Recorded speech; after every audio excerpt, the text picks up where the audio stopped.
2024 ലോക്സഭാ തെരഞ്ഞെടുപ്പിൽ Indian national Congress ചരിത്രത്തിലാദ്യമായി ഏറ്റവും കുറച്ച് സീറ്റുകളിൽ മത്സരിച്ചപ്പോൾ ബി.ജെ.പി അതിനെ കളിയാക്കി. നിങ്ങൾക്ക് 300 സീറ്റ് പോലും ഒറ്റയ്ക്ക് മത്സരിക്കാൻ കഴിയാത്ത രീതിയിലേക്ക് ഞങ്ങൾ ആക്കിയെടുത്തില്ലേ എന്നുള്ള അട്ടഹാസ ചിരി കൂടിയായി.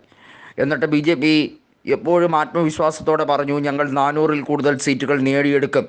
അതോടുകൂടി ഭരണഘടനയെ ഭേദഗതി ചെയ്യാനുള്ള രാഷ്ട്രീയ നീക്കമാണ് എന്ന് രാജസ്ഥാനിലെ ഒരു ബി.ജെ.പി സ്ഥാനാർത്ഥി പറഞ്ഞത് ഒട്ടനവധി വിവാദത്തിലേക്കാണ് നീങ്ങിയത്.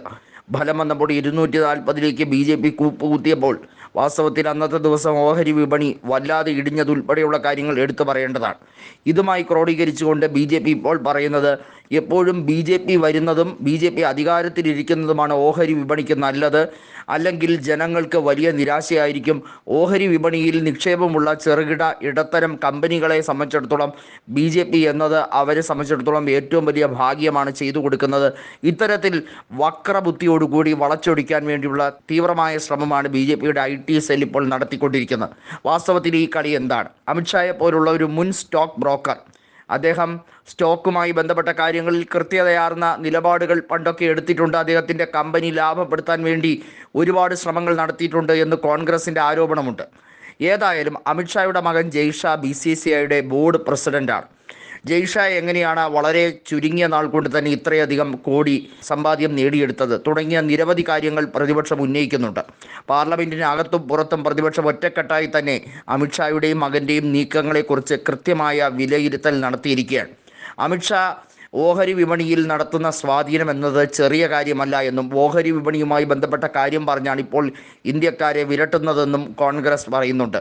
ഇന്ത്യയിലെ ജനങ്ങളെ അങ്ങനെ ഇങ്ങനെയൊന്നും പറഞ്ഞു പറ്റിക്കാമെന്ന് കരുതണ്ട എന്നും കോൺഗ്രസ് പറയുന്നുണ്ട്. കാരണം അമിത്ഷാ ഇപ്പോൾ അധികാരത്തിൽ ഇരിക്കുന്നതുകൊണ്ടാണ് ഓഹരി സുഗമമായി പോകുന്നത്, ജനങ്ങൾക്ക് വല്ലാതെ ലാഭം കിട്ടുന്നത്. ഇത്തരത്തിലുള്ള തെറ്റിദ്ധാരണാജനകമായ വാർത്തകൾ പരത്തുന്നത് തെറ്റാണ്. അദാനിക്കെതിരെ എന്തെങ്കിലും പറയുന്ന ഹിഡൻസ്ബർഗിനെതിരെ ഇപ്പോൾ ബി.ജെ.പി പറയുന്നത് രാജ്യദ്രോഹ കുറ്റം ചെയ്യുന്നു ഇവർ, അതുകൊണ്ട് തന്നെ ഇവരെ ബഹിഷ്കരിക്കണം. ഇത്തരത്തിലുള്ള മുട്ടാത്തർക്കങ്ങളാണ്. വാസ്തവത്തിൽ രാഹുൽ ഗാന്ധി ചൂണ്ടിക്കാണിക്കുന്നത് വിദേശ നിക്ഷേപം ഉൾപ്പെടെയുള്ള കാര്യത്തിൽ അദാനി നടത്തുന്ന കൃത്രിമത്തെക്കുറിച്ചും അതുവഴി അദ്ദേഹം നടത്തുന്ന വെട്ടിപ്പിനെക്കുറിച്ചും തന്നെയാണ് എന്നത് പ്രതിപക്ഷ നേതാവിൻ്റെ ഒരു ധർമ്മം കൂടിയാണ് എന്ന് തൃണമൂൽ കോൺഗ്രസ് അടക്കമുള്ളവർ പറഞ്ഞിരിക്കുകയാണ്.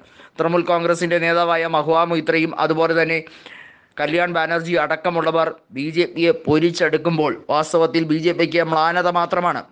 ഏത് ഘട്ടത്തിലായിരുന്നാലും ഏത് രീതിയിലും സന്ധിയില്ലാ സമരം നടത്തുന്ന ഒരു നേതാവായ മഹുവ മൊയ്ത്രയെ ടാർഗറ്റ് ചെയ്യുന്ന ബി.ജെ.പിയുടെ രീതി, ഈ ഒരു രീതിക്കെതിരെയുള്ള ഒരു മറുപടി കൂടി കൊടുക്കേണ്ടത് അനിവാര്യമാണ് എന്ന് കോൺഗ്രസ്സിനറിയാം. എപ്പോഴും പ്രതിപക്ഷത്തുള്ള നേതാക്കളെ, അവരുടെ പ്രധാനികളായിട്ടുള്ള നേതാക്കളെ ടാർഗറ്റ് ചെയ്യുകയും അവരെ എങ്ങനെയാണ് ജയിലിലടക്കുക എന്നുള്ളതിന് റിസർച്ച് ചെയ്യുകയും ചെയ്യുന്നവരെ കൃത്യമായും നിയമപരമായി അവരെ നേരിടുന്നതിൻ്റെ അനിവാര്യതയെപ്പറ്റിയും കോൺഗ്രസ് പറയുന്നുണ്ട്. ഏതായാലും നിയമ പോരാട്ടം നടത്താൻ തന്നെയാണ് കോൺഗ്രസ് തയ്യാറായി നിൽക്കുന്നത്. അദാനിയുമായി ബന്ധപ്പെട്ട വിഷയത്തിൽ സുപ്രീം കോടതിയിലേക്ക് നീങ്ങാനാണ് കോൺഗ്രസിൻ്റെ തീരുമാനം.